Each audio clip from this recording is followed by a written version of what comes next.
You don't want this on YouTube? You think someone's going to hunt you down and kill you? No, I don't think it out. I'm going to put it on YouTube, and just to show you that I'm not scared, I'm going to say bad things about my president. Sure, why not? Do it. That'll make you happy. Who won't be happy? You know, George Bush is a schmuck.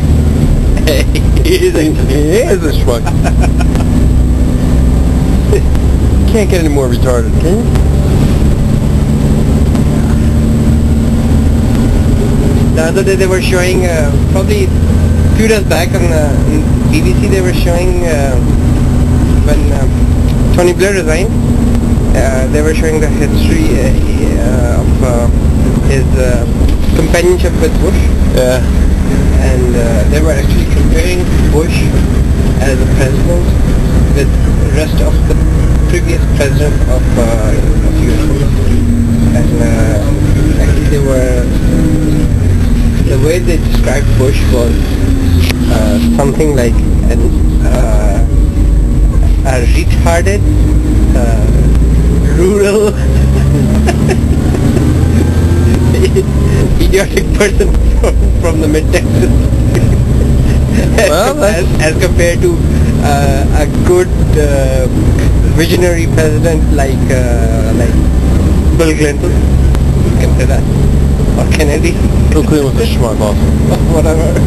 But anytime Bill Clinton looks better than George Bush, then you know there's something wrong. Much better. Then you know there's something wrong. But you know what's funny thing about it is, you know, you can't criticize the president without coming across as being like a terrorist or something like that. And I think he's a schmuck. And if that makes me, you know, someone who's anti-American, as being an American, that's fine with me. It's okay you vote the guy in once. I can understand he gets voted in once, but you vote him in again. You make the same mistake twice, which is a no-no.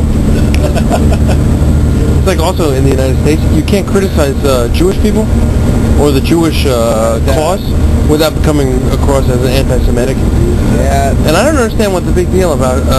the Amish society? Are you talking No, about? not Amish, Jewish. Jewish. I can't understand what's the big thing about criticizing the Jewish for putting the Palestinians in such a bad state that they don't feel like they have any other way out but to resort to terrorism. It's the Jewish state that they're in. It's the Jewish state that the Palestinians are in that position. I'm not saying that terrorism is right. That's not what I'm saying. But what I am saying is people are so desperate that they can't really feel like there's any other way but to do that. Yeah. The Jewish state could relieve that issue. They could make it easier, which would give the Palestinians no excuse to use that type of method. Yeah.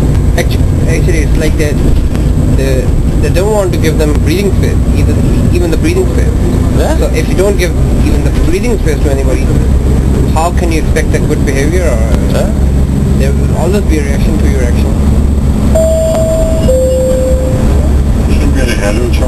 And that to me is the hardest part to understand. Don't use my name. Don't worry, Shamid, I won't use your name.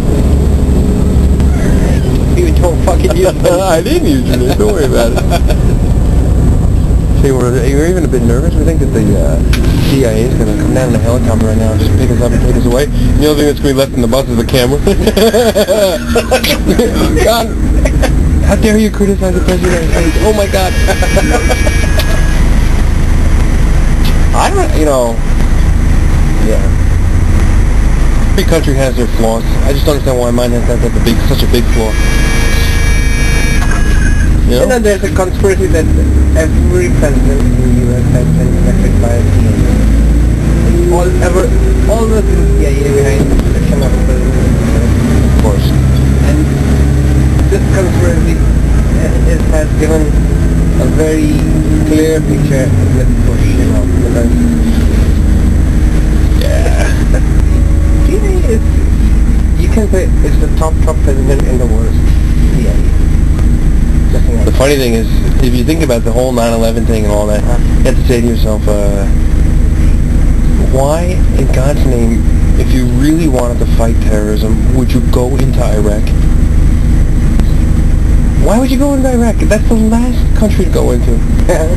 Even if they had chemical weapons, big fucking deal. I mean, that's the... go to Iran. They know that 8 or 10 of the hijackers went through Iran before they came to the United States. They chose Iraq. They know that North Korea is on the verge, or if not has nuclear weapons. And what do? They go into Iraq. It's because Iraq has oil. Iraq has oil. And because Bush and his father have history. Yeah. But that's really the bottom line. Yeah. And Bin Laden's family and Bush family, they're part of it, you know? Yeah, they're going to work in it. Yeah. I bet you Bin Laden. The same genes. I bet you Bin Laden has shaved his beard and he's just hanging out in the Bahamas. Yeah. Very good. He goes and smokes out. Colombian cigar. Probably a goat herder in Arkansas or something like that. You know, he's probably just, you know. Wow.